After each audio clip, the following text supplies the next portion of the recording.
Praise the Lord. യെദുഥൂൻ എന്ന സംഗീത പ്രമാണിക്ക് ദാവീദിന്റെ ഒരു സങ്കീർത്തനം. 39-ാം സങ്കീർത്തനം. നാവുകൊണ്ട് പാപം ചെയ്യാതിരിക്കാൻ ഞാൻ എൻ്റെ വഴികളെ സൂക്ഷിക്കുമെന്നും ദുഷ്ടൻ എൻ്റെ മുമ്പിൽ ഇരിക്കുമ്പോൾ എൻ്റെ വായ് കടിഞ്ഞാനിട്ട് കാക്കുമെന്നും ഞാൻ പറഞ്ഞു. ഞാൻ ഉരിയാടാതെ ഊമനായിരുന്നു, നന്മയെ ഗണ്യമാക്കാതെ മൗനമായിരുന്നു.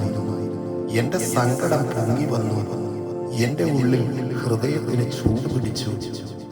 എൻ്റെ ധ്യാനത്തിങ്കൽ തീ കത്തി, അപ്പോൾ ഞാൻ നാവെടുത്ത് സംസാരിച്ചു. യഹോവേ, എൻ്റെ അവസാനത്തെയും എൻ്റെ ആയുസ് എത്രയെന്നതിനെയും എന്നെ അറിയിക്കണമേ.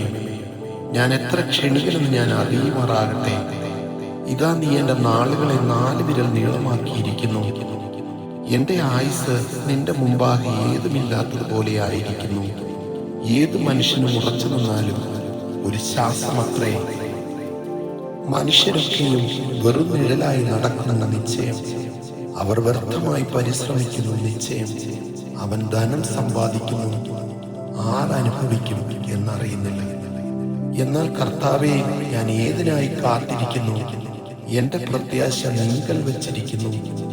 എൻ്റെ സകല ലംഘനങ്ങളിൽ നിന്നും എന്നെ വിടുവിക്കണമേ. എന്നെ മോശന്റെ നിന്ദയാക്കി വയ്ക്കരുതേ.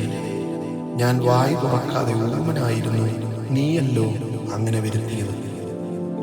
നിന്റെ പാത എങ്കൽ നിന്ന് നീക്കണമേ. നിന്റെ കൈയുടെ അടിയാൽ ഞാൻ ക്ഷയിച്ചിരിക്കുന്നു.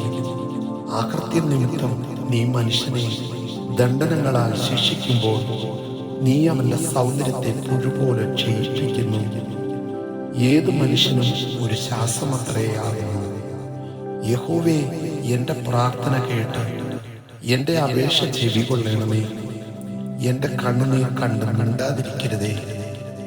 ഞാൻ എൻ്റെ സകല പിതാക്കന്മാരെയും പോലെ നിന്റെ സന്നിധിയിൽ അന്യനും പരദേശിയുമാകുന്നുവല്ലോ.